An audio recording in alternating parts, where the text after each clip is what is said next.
माननीय श्री संदीप कुमार। माननीय सभापति महोदय। अच्छा, यस। महामहिम राज्यपाल महोदय के अभिभाषण पर बोलने का आपने मौका दिया, इसके लिए आपका धन्यवाद। वैश्विक महामारी के इस दौर में प्रदेश की सरकार ने हमारे यशस्वी मुख्यमंत्री जी के नेतृत्व में देश ही नहीं पूरी दुनिया में एक आदर्श मॉडल प्रस्तुत किया है। लगातार वीसी के जरिए अधिकारियों के साथ साथ पक्ष और विपक्ष के सभी जनप्रतिनिधियों से भी लगातार संवाद करके लगातार पूरे प्रदेश में कोरोना को फैलने से रोका। मैं धन्यवाद करता हूं आदरणीय मुख्यमंत्री जी के साथ साथ ही हमारे प्रदेश के चिकित्सा मंत्री जी, सभी डॉक्टर, स्वास्थ्यकर्मी, पुलिस प्रशासन, आशा सहयोगी और सफाई कर्मी, जिन्होंने सबने मिलकर इस महामारी में अपनी जान की परवाह किए बिना सब लोगों ने मिलकर प्रदेश की जनता की सेवा की। कोरोना महामारी के समय में कोई जनहानि नहीं हो, इसके लक्ष्य को लेकर कोरोना संक्रमण प्रभावित व्यक्तियों की RT-PCR जांच सहित सभी जांचें और उपचार निःशुल्क उपलब्ध कराए गए। बाकी राज्यों में कोरोना के इलाज के लिए लोगों को जहां लाखों रुपए खर्च करने पड़ रहे हैं, वहां हमारे संवेदनशील सरकार के द्वारा लोगों को निःशुल्क जांच और निःशुल्क दवा उपलब्ध कराई जा रही है। जो सैंपल पुणे भिजवाए जाते थे सभी जिला मुख्यालयों पर उपलब्ध कराए गए हैं। कोरोना रोगियों के लिए 140 dedicated Covid hospital, Covid health centre के साथ साथ 43,000 isolation bed, 1899 ventilator, 3170 ICU bed के अलावा PPE किट्स और दवा उपकरणों की व्यवस्था की गई। माननीय सभापति महोदय, मुख्यमंत्री जी के द्वारा चलाई गई दवा योजना के द्वारा कोरोना काल में 86 करोड़ से अधिक बार रोगियों को लाभान्वित किया गया। राज्य सरकार के प्रयासों से प्लाज्मा थेरेपी में भी प्रदेश अग्रणी रहा और इसके अलावा कोरोना रोगियों के निःशुल्क इलाज में गंभीर रोगियों की जांच को बचाने के लिए 40,000 के जो इंजेक्शन हैं वो भी फ्री दिए जा रहे हैं और चेस्ट इन्फेक्शन के लिए HRCT सहित सभी जांचें निःशुल्क की जा रही है। माननीय सभापति महोदय, मुख्यमंत्री जी द्वारा 90 प्रकार की जांचें, हमारी सरकार के द्वारा 90 प्रकार की जांचें निःशुल्क करीब 33 करोड़ 86 लाख जांचें अभी तक की जा चुकी है। निरोगी राजस्थान अभियान के तहत प्रत्येक राजस्व ग्राम में एक महिला और एक पुरुष स्वास्थ्य मित्र चिन्हित किए गए हैं। 80,000 स्वास्थ्य मित्रों का चयन कर उनको प्रशिक्षण दिया गया है ताकि इस महामारी के समय में वो लोगों का सहयोग कर सके। चिकित्सकों की कमी को दूर करने के लिए 2000 अतिरिक्त पद सृजित करके 2020 में कुल 2,727 चिकित्सकों के साथ में 11,000 नर्सिंग कर्मियों को भी नियुक्तियां दी गई है। कोरोना वॉरियर्स की मृत्यु पर सरकारी कर्मचारी के साथ साथ संविदा कर्मियों को भी ड्यूटी के दौरान मृत्यु पर परिजनों को 50 लाख रुपए की सहायता प्रदान की जाएगी। और इसके साथ साथ कोरोना काल में पंचायती राज के द्वारा 4372 करोड़ रुपए खर्च करके 9,300 कार्य पूरे कराए गए। मनरेगा में 7,1960 करोड़ रुपए खर्च करके 69 लाख से अधिक परिवारों को रोजगार इस समय में कोरोना महामारी के समय में दिया गया।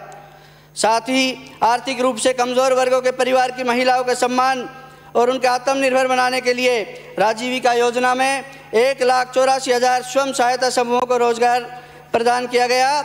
इसमें 1,805 करोड़ रुपए का संबल प्रदान करके 21,50,000 परिवारों को लाभान्वित किया गया। कोरोना महामारी के समय में जब मजदूर साथियों बड़ी दिक्कत हो रही है, उनकी नौकरियां छूट गई है, ऐसे समय में राजस्थान के यशस्वी मुख्यमंत्री जी ने इंदिरा रसोई योजना चलाकर 8 रुपये में भोजन की थाली उपलब्ध कराई है, जिसमें अभी तक करीब 1,55 लाख लोग भोजन कर चुके हैं। इसके अलावा राज्य सरकार द्वारा शिक्षित बेरोजगारों को करीब 2 वर्षों में 81,893 युवाओं को हमारे नौकरी, जो शिक्षित बेरोजगार युवा है उनको नौकरी दी जा चुकी है।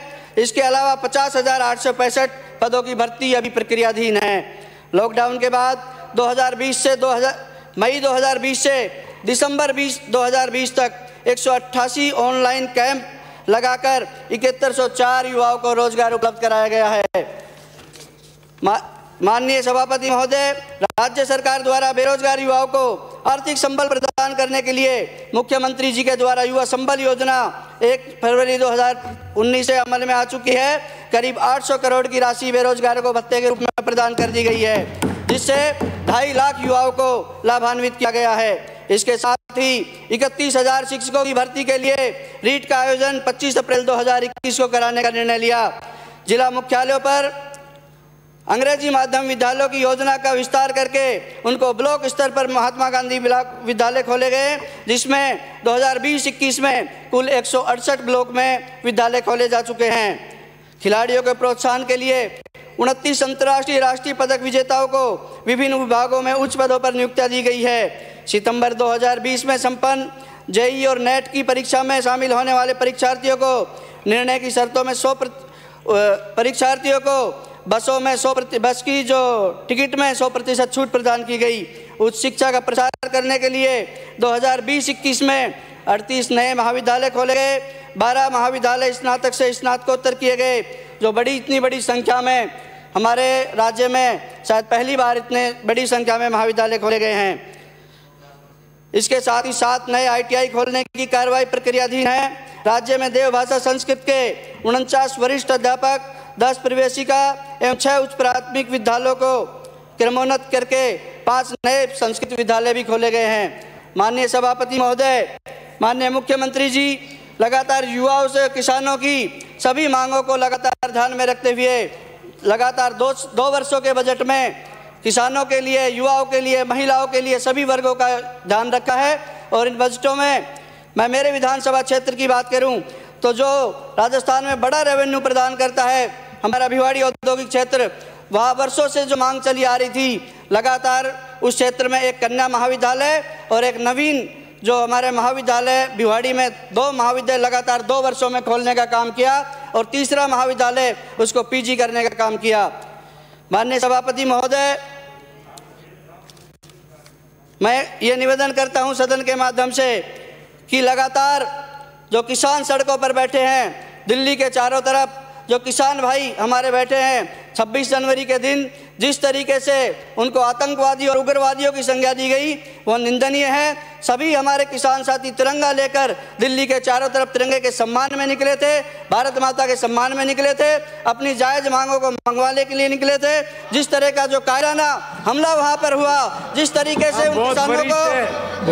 से उन किसानों पर कायराना हमला कराया गया, उनको उग्रवादी आतंकवादी कहा गया, वो निंदनीय है। उसकी कड़ी शब्दों में मैं निंदा करता हूँ। धन्यवाद, नमस्कार, जय हिंद, जय भारत। माननीय श्री गौतम मीणा। माननीय सभापति महोदय, आपने महामहिम राज्यपाल महोदय का अभिभाषण पर बोलने का मौका दिया, धन्यवाद। माननीय सभापति महोदय,